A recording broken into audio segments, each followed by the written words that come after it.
আমার একটা সাথী ছিল দেশের বাড়িতে,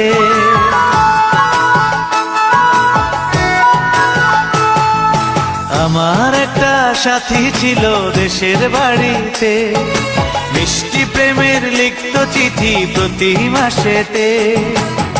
হঠাৎ একদিন খবর এলো সাথীর নাকি বিয়ে হলো আমার অজান্তে। এখন বলো দেশে যাব কার আশাতে, এখন বলো দেশে যাব কার আশাতে।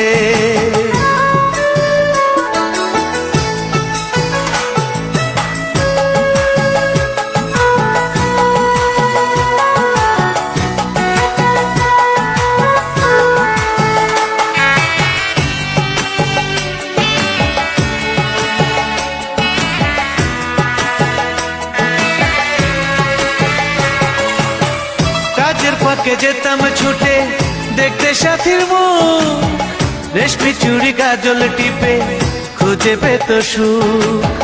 কাজের ফাঁকে যেতাম ছুটে দেখতে সাথীর মুখ, রেশমি চুড়ি কাজল টিপে খুঁজে পেত সুখ। এক পলকে দেখে এসে আমায় আসতো